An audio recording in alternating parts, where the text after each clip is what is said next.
this week's episode of Days? These people, like, Yeah. I feel like I made better decisions in my youth than these people made. Aren't you still in your youth? Depending on who you ask. But no, I'm not. But yeah. It was, it was just a week of like, Yeah. Yeah. Yeah, it was pretty frustrating. It was like an okay week. I wasn't that impressed by what was going on, but yeah, it was. There were I texted you guys this. There were a lot of people on the show this week. Yeah. Like almost the entire cast was present except for a few.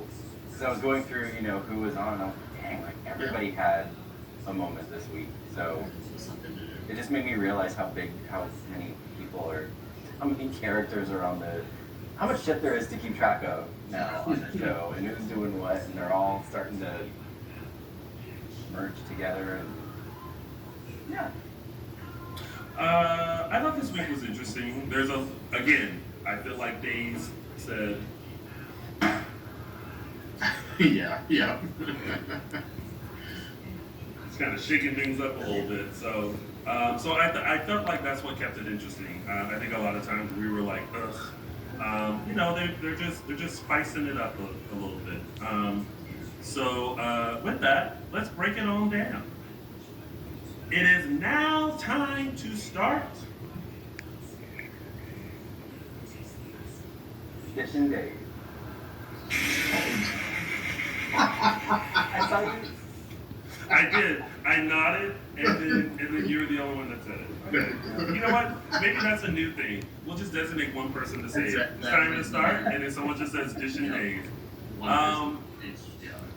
Shout out to my mom who says that she is watching for 25 minutes, and then she's going to watch the Super Bowl, and she is rooting for the Eagles. So Maybe a good 25 minutes. Okay. There you I go. guess I'll root for the Eagles. Where's the other team from? The Chiefs. Where are they from? Kansas. I'll do Philadelphia just because I have friends that have lived there.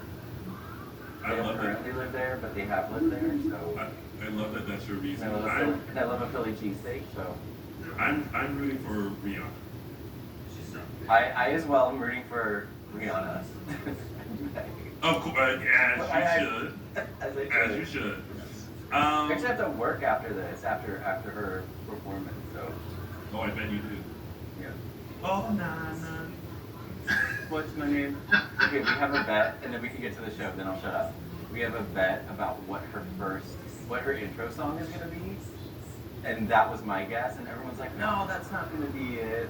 And I'm like, I can see that. I can see that. That was. I don't think she's starting off with a umbrella or anything. You have to lead into that. I feel like Umbrella will be the last, but yeah, we'll see. I feel like it could be Only Girl in the World, or she may start at the beginning of her career with On the Replay. Oh yeah. Yeah, that'd be good. Yeah. But we shall see. Yeah. Just don't what. Never mind. All right, well, let's get down to Days of Our Lives now. With our first storyline, Stealing the Spectator and Sex with Rex. We have Jack, Jennifer, Gwen, Xander, Leo.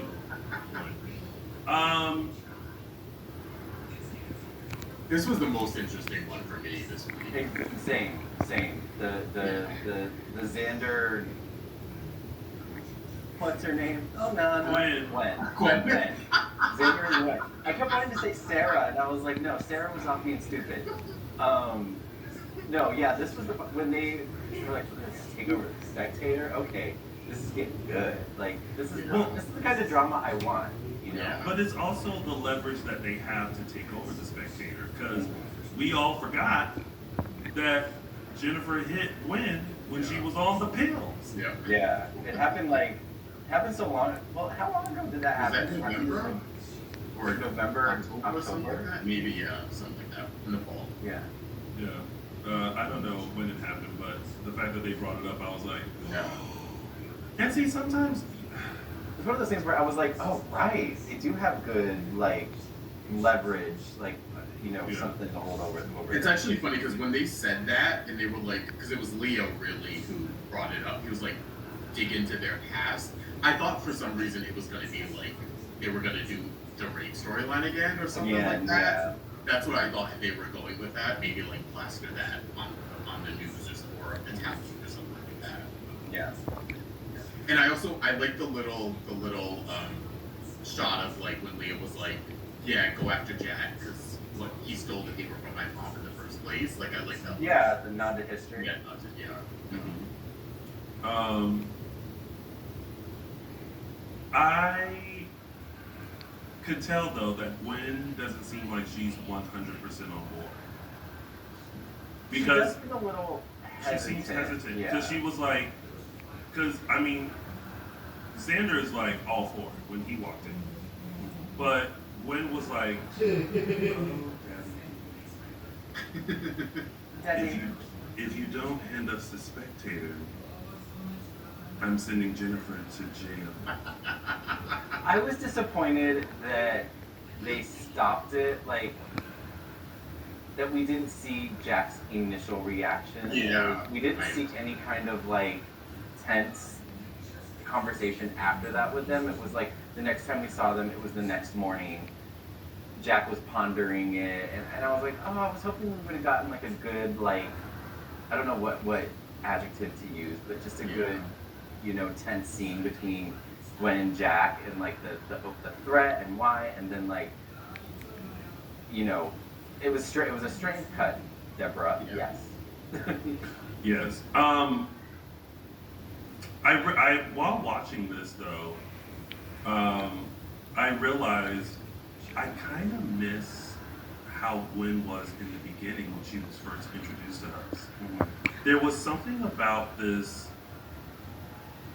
strong woman who like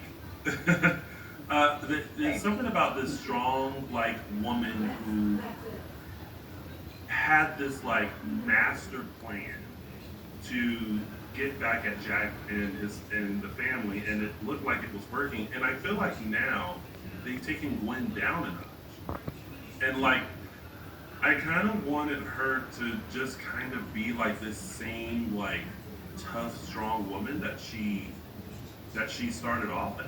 I feel like they made her a little bit of a softie. They weakened. They've definitely weakened the character over time, and whether that was, you know, intentional, that she was actually trying to be like the daughter Abigail was, you know, like she was honestly trying to be good, and it's just not in her nature. And though I don't agree, like when she like got busted for all the shit she was doing with like the potions and what the serums, and I wasn't on board with that. I was just like, girl, like you're being dumb now. But this kind of thing where it's like a plot to like take over something as revenge, I'm like, oh, I'm down for this. I like that. So I agree. I think she needs a little bit of her edge back. Yeah. I also think she finds comfort in the fact that she's doing it with Xander, and she has a partner in crime. I think is what's like. I agree with you, Tony. She's sort of kind of like half in it, half out. To where like when Xander said like I'm not interested, it was kind of like okay, back to square one with her. But when Xander was like I'm fully in again, it was like okay, I got a partner here, someone who's gonna go with me to the mile and be bad with me, kind of thing. And he's I was disappointed when Xander first had a change of heart, because after that conversation with Johnny, I was like, no, don't miss out on this. Like keep it going. And then that dumb interaction with Sarah and Rex, who, sorry, not on Sarah's side with this. Like, I understand her side, but not on her side. And I was like, jumping into bed with Rex, you kind of understand why you want a tit for tat thing, so you tapped Rex, because you had the opportunity. We'll talk about the Philip thing in a minute, because anyway, but then, you know, to like kind of flaunt it in Xander's face like that, and then like, oh, was it the time in the shower? Oh no, it was the third. I was like, okay, girl, we get it. Well, you know, she was just trying to give Xander what she got when she found out that Gwen and Xander slept together. So I think she was trying But to do did that. they do it in the same way? Did they? They did it. They did it. It was very much like, I mean, yeah, we did, but I think for her, it was just kind of like, two can play that game, and anything you can do, I can do better. Yep. And I think that Rex joined in too. Was like, cause, you know, okay. he has that history with Xander. It's like, okay, we could go tit for tat here. I don't know. For some reason, with Sarah and Rex, I was just like, you're a couple of assholes. That was just my feeling of it. But it got Xander to change his mind again about going forward with the plot to steal the spectator. So I was like, okay, that's what this is going. That's what's happening. So I kind of happened to push him back in. But at least Xander tried to have a conversation with Jack. You know, because as they passed each other, it was like, yo, like, so we're not friends anymore? Like, what's the tea? And you know, I kind of am team Xander and Gwen on this. Yeah. I think that I understand that they've been through a lot, Gwen and Jack, but I feel like the love that you have for your child, no matter how many times they mess up, will never go away. And I think for him to do this ultimatum to her was kind of ridiculous. It's kind of like, you're an adult, you do what you want to do, but my name is Ben and I ain't in it, and I don't approve this message. Yeah, you know? that's what it should be. So, you know, to be completely done with her when, like, you've been out of her life for most of her life, like... And like we said last week, this was more of like the most kind of nothing she did, but certainly the most like innocuous of all the things she's done. Like helping him after the fact, it was more of like, I'm trying to help out someone who I wronged, and like I'm trying to get on good terms with again. It wasn't a malicious thing. It wasn't a revenge thing. Of all things to sort of take her to task with, this is sort of the least of the things she's done in the past 3-4 years. Yeah. But I did love when Xander compared Jack to Victor. I never made that parallel before. When he said that, I was like, ooh, like that's a really good one. Yeah.